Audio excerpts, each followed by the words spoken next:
Today, I'm doing a double brew day for the National Homebrew Competition, and I made some upgrades along the way. Let's check it out.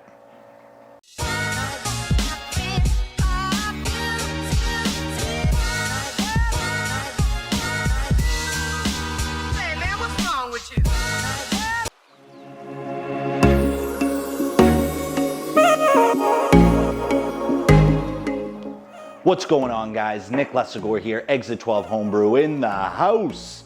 And I'll be honest with you, normally I don't like to record while I'm brewing for a competition because I need to be really dialed in. But I made an exception, mainly because I wanted to show my process. You've seen these beers already.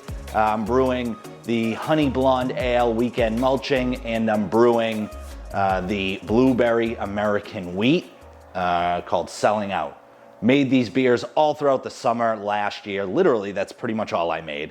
And the year before it, I made it a ton. The year before that, I made the Blueberry American Wheat a lot. So I brewed these beers quite a bit. And so I'm gonna show the process a little bit. I know some folks are still curious about how the temperature ranges work in the Brewzilla on that big unit, the 65-liter Brewzilla. And I know folks are interested in hearing about some upgrades I've made. So I'm gonna show those along the way.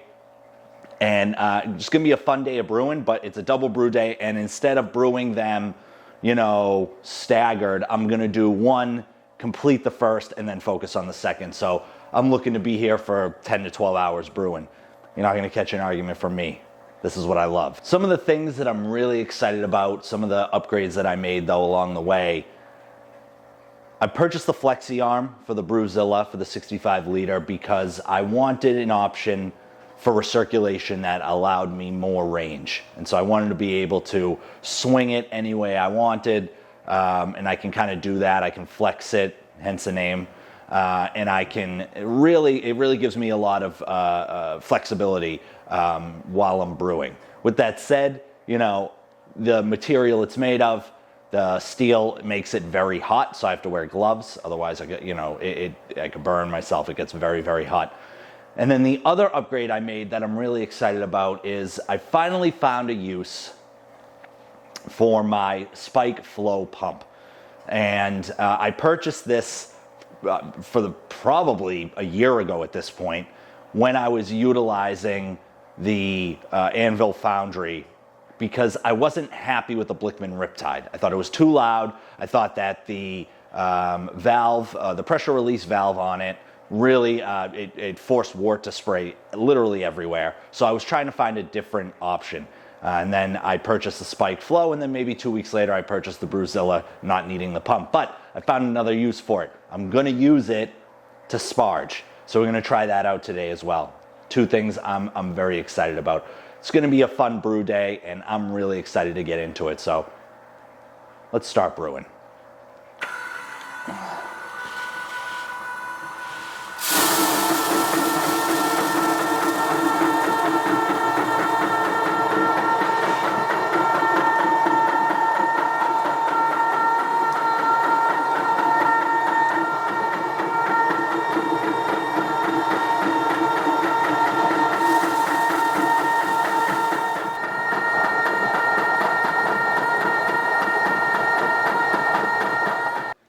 Currently sitting at 159.3 on the wrapped thermometer and 155.4 on the unit. That is close enough for me. I'm going to start mashing in on Selling Out Blueberry American Wheat. Bring that all the way down. First comp beer of the day being started, 158.7 to 155.1. And I've turned down the power percentage to 60%. And I'm going to lower the target temperature to 152. And then we'll start to mash in. There we go, 152. All right, let's go. I changed up the salt additions on this one, and I added Epsom salt, I increased the amount of gypsum and calcium chloride. with my hope being I get a more well-rounded beer. I don't usually like to experiment. I really try to deviate from experimentation for competitions. But I just love this beer so much. And it'll be a nice little mini experiment. I don't think it's a full-blown experiment. I think it'll be a nice little mini experiment to see if the increase in gypsum and calcium chloride and the addition of Epsom salt does anything massive to the beer. They do say, you know, water is the most important aspect, so we're about halfway mashed in here. We're down to 153.3 on the unit, or 153.1 on the Brewzilla, 154.1 on the unit.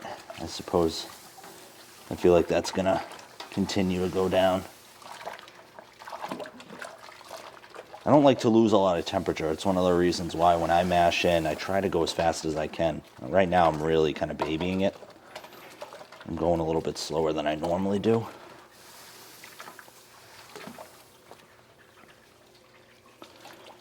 So I really want to make sure all the grain's mixed in. God, I love this smell. This smell never gets old.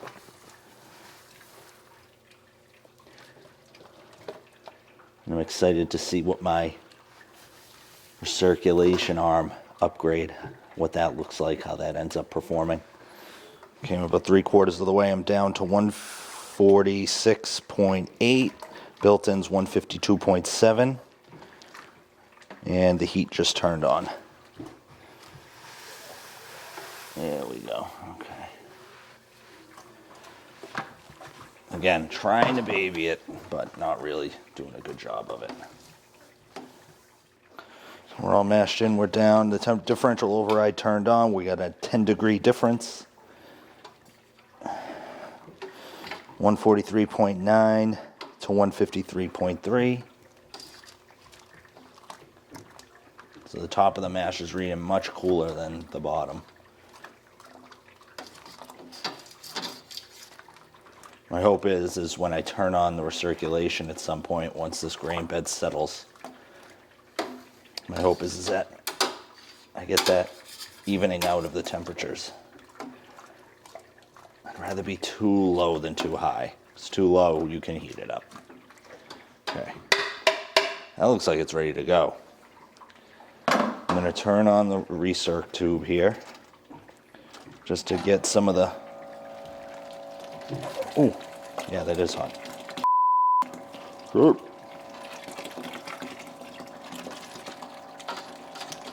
Okay.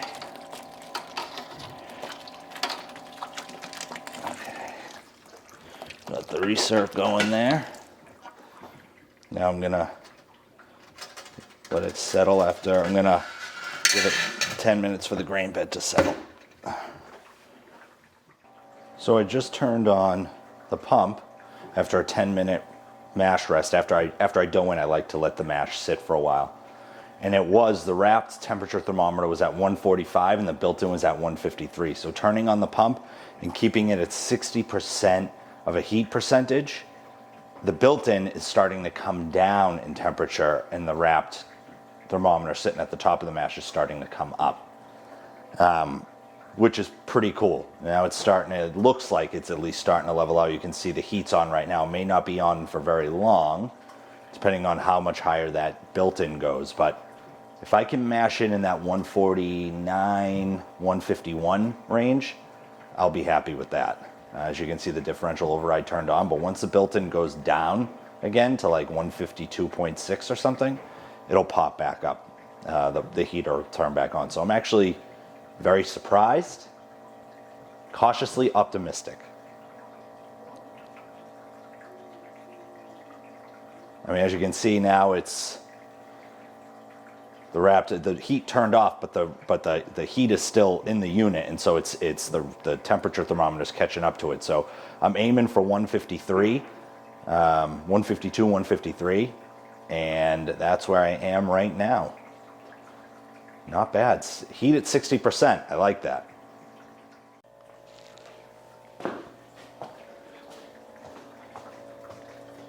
All right, turning off the heat.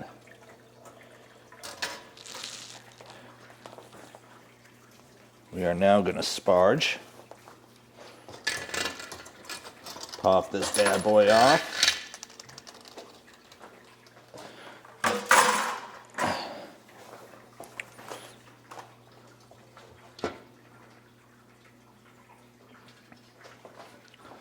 Kabam. Now I'm going to move this unit.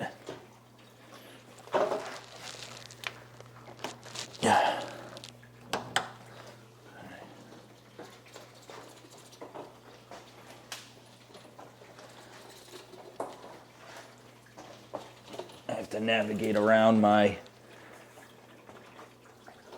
3.11 Robo Brew.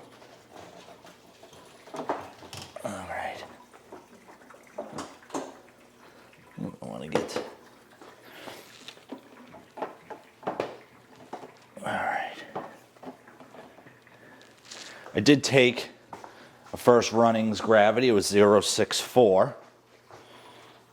I'm going to shut this bad boy off now. So we'll see where we end up on pre-boil. Bam. All right.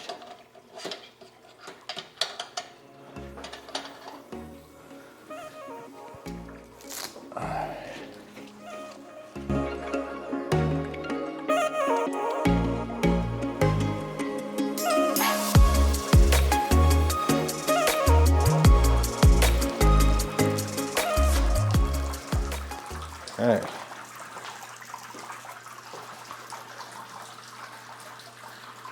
Bring it up a little bit more. That way I can see the level.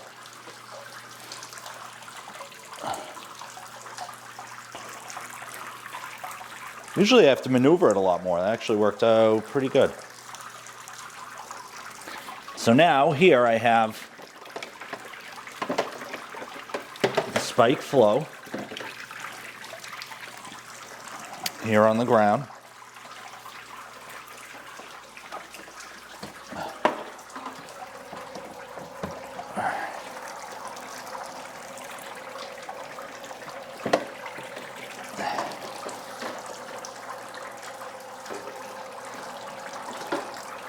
So I've got the tubing with the spike flow down on the ground in a plastic bucket and a clamp. And this is how,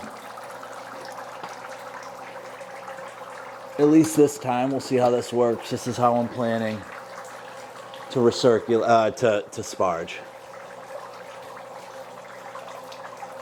Gotta take off the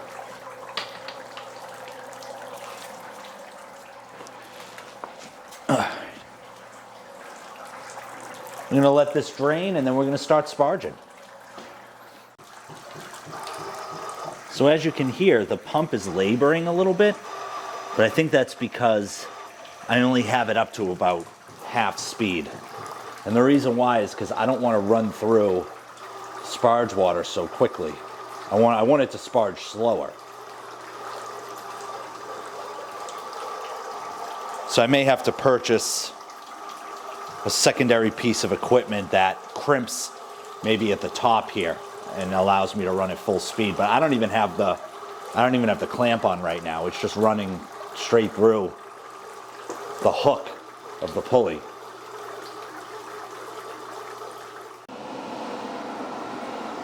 All right, we're heading up to a boil. We're pretty much there.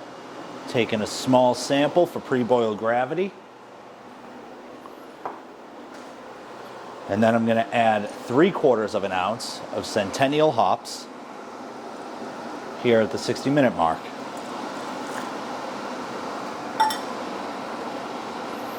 Let's start this boil timer. Okay, we took our pre-boil gravity. We were shooting for 0.42 and we're a little high, 0.51. So I may be watering this down a little bit, but we'll see where we finish on gravity at the end of the boil. Another idea I had with the pump that I thought was pretty cool is that on a double brew day like today where I am sparging on 2 beers, after the first beer is done, the water, the sparge water sitting in this pump is sitting there for hours, right? And so in order to avoid that, what I've begun doing is recirculating into the Sparge water vessel to avoid stagnant water just sitting there losing temperature. And I'm coming back up to Sparge water temps. I'm not sure, there it is. So I'll probably shut this off after a few minutes, but once my brew day on the first beer here is wrapped up, the blueberry American wheat, what I'll then do after I'm wrapped up and I'm mashed in here is that I'll start recirculation on the pump into the Sparge water heater to get that water back up to appropriate temperature, which is 170.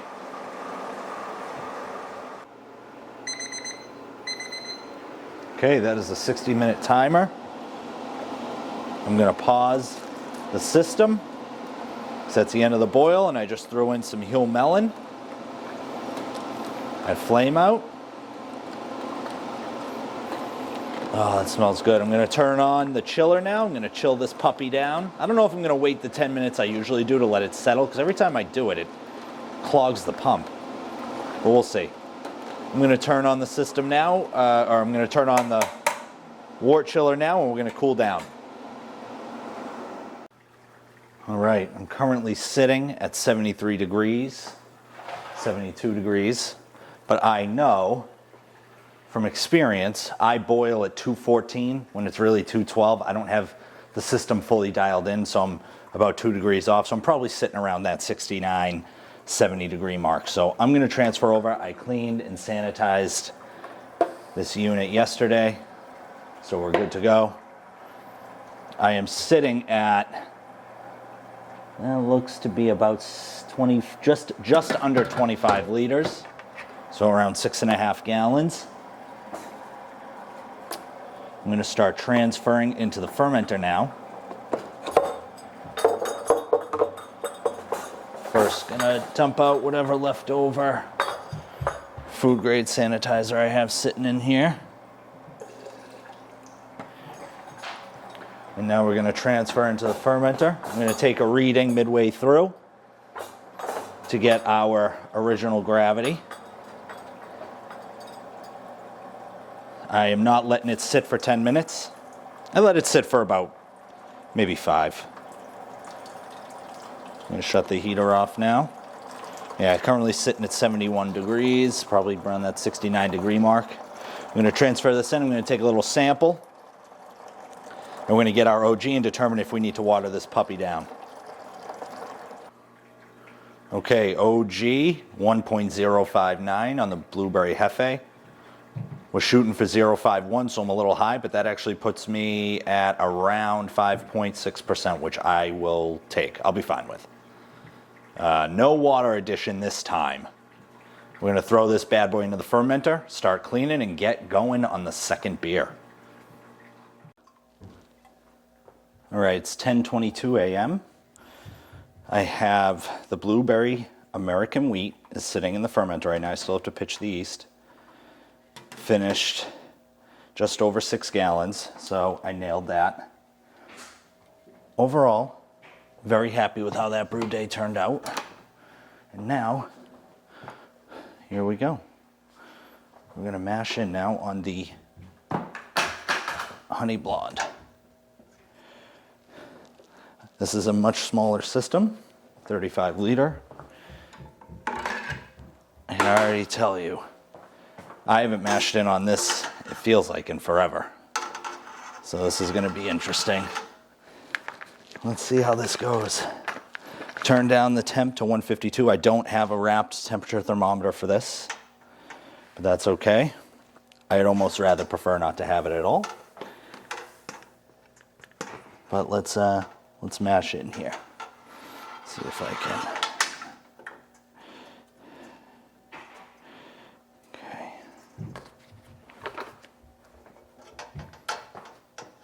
Actually, you know what I'll do? I want to be able to get full range of motion in this unit. So I will dunk that in some sanitizer, food grade of course. Now we can mash in.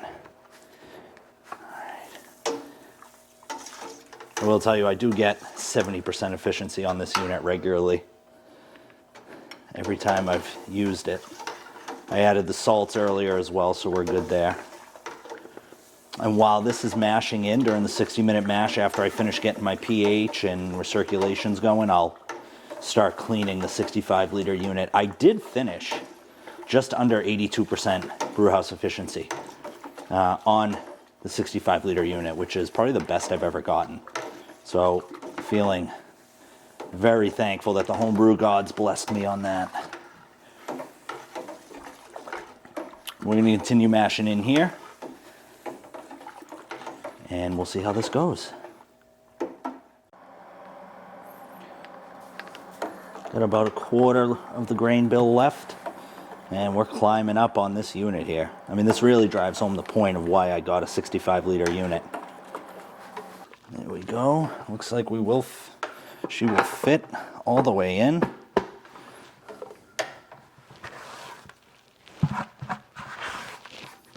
Go. All right. Finished the dough in here. There is a malt, there's a malt pipe here in the middle of the grain basket. So I always have to be careful because I smack it sometimes. I used to use it, I used to really believe in using it in case I had an overflow. But the more I use this older system, the more comfortable I got not needing it. So I put the plug on the top, as you're supposed to, on this, on the grain basket in the middle for the malt pipe, and then I push it all the way down so that I don't see it. Same, I believe it's the same quart to pound ratio as on this unit as the 65-liter. I'm going to have to look, but this mash looks a lot thinner. Smells good just the same though. Okay, I'm going to let this sit for 10 minutes, and then we're going to turn on the recirc for a few minutes, pull a sample to get pH. Okay, we're about 15 minutes into the mash on the blonde ale, the honey blonde. I did have to mix it once because the grain bed got bricked up, but as you can see, we're rolling now. I did turn the pump down a little bit. I took a mash pH sample. We were shooting for about 5.55, 5.52. We're at 5.68, so I added a little bit of lactic acid. And I'm going to re-measure pH to see if we can get in that 5.5 range. All right, we're about 5 minutes or so until we begin mash out on the blonde ale. And this just came in the mail, just now. Fantastic timing. That is the yeast that I use for the Blueberry Hefe, selling out. Big thanks to the folks over at Beer and Wine Hobby Homebrew Store in Danvers, Mass., an official sponsor, the official homebrew store of the BrewTubers Online Brewers Club. And they sent this overnight to me and only charged me like $8, which is pretty amazing. So I usually get their stuff next day anyway, but they rushed this out. I know the owner ran to FedEx for me and shipped out so I could have it today to pitch yeast because they were out of it earlier this week when I ordered all my ingredients. So big thanks to Beer and Wine Hobby. I'm going to pitch this yeast, and then what I'm going to do is set up the tilt, and we'll be ready to go.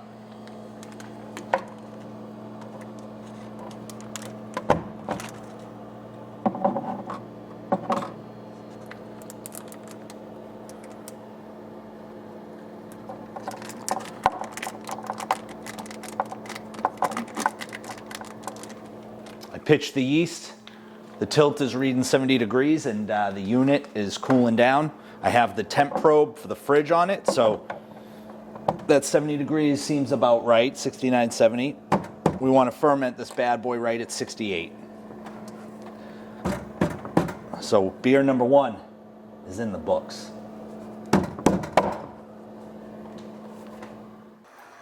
Okay, we got the Sparge setup going. Looks to be going a little bit easier. I don't have the pump at a lower speed.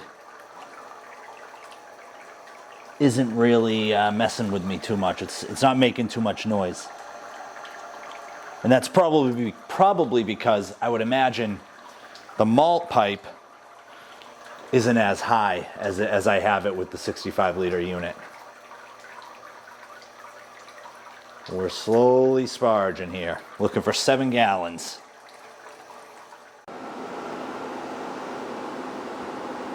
Okay, our pre-boil gravity is 1.046. We were shooting for 1.041. So that's pretty good, I'll take that.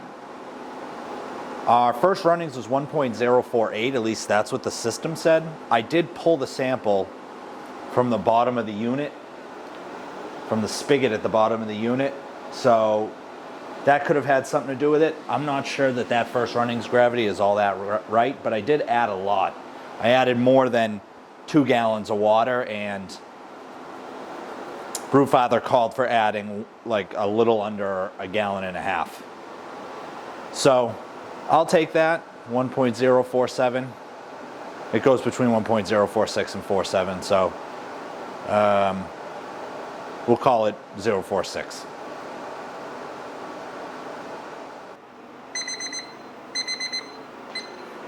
All right, it is time for yeast nutrient and a Whirlfloc tablet going in. And then we have 2 more hop drops and we're cooling this baby down. As you can tell, there is a big difference between 120 and 240 in terms of voltage. You know, the boil is fine. It's stronger than the Anvil Foundry, but it's obviously no rolling boil. But with that said, we started at 7 gallons. We're down to about 6.5 now. So we're rolling along here. I'm actually going to throw in the chiller. I'm going to bring this down.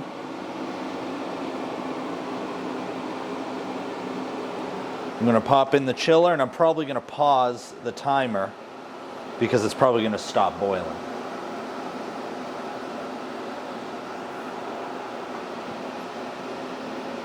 But I want to sanitize the chiller. Alright. It's also sitting in cold water, so that'll slow down the boil too. Pause it with 13 minutes left. And we'll wait for this to come back up to a boil and restart the timer. Alright, we hit the, I think it's the 10-minute mark. Going in with a small hit of Eureka. I'm going to let the boil do its thing. The next hop drop is a little over 1 ounce, and that is at flame out. And then at pitch temp, I will be throwing in the honey. Okay, we have hit flame out. Throwing in the last bit of Eureka hops. I mean, Eureka hops, I just feel like are such an underutilized hop. But regardless, we are now going to turn on the chiller and we're going to cool this bad boy down. All right, we've cooled down to about 70 degrees. 69. I'm going to pop this bad boy up. And then what I'm going to do, I've already weighed out the honey. I actually had to do a mixture of 2 different honeys because I didn't have enough. But this is cooled down. Instead of adding the honey to the kettle, what I'm going to do is I'm going to transfer into the keg. I'm using a 6-gallon torpedo keg. I'm going to transfer into the keg, and I'm going to add the honey as I'm transferring, because I also want to take a gravity reading pre and post honey. Last time I did that, it didn't change much, the gravity, but I just want to be sure.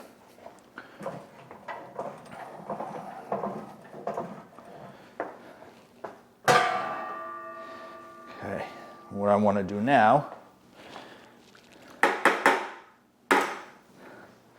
see where I'm at for a level. Very nice, looks like 6 gallons. Very nice. I might actually be pretty perfect. Probably get 5 3/4 gallons in here.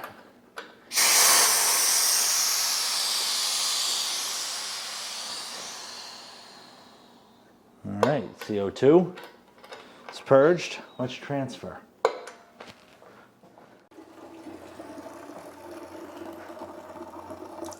Oop.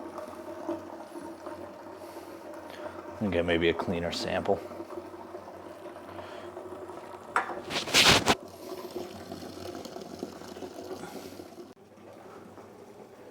Here we go, 8 ounces of honey. A little bit from Vermont, a little bit locally. I'm gonna add it in slowly. My hope is, by adding it at this stage, when the beer is cooled down, is that I don't lose a lot of the honey flavor to the temperature.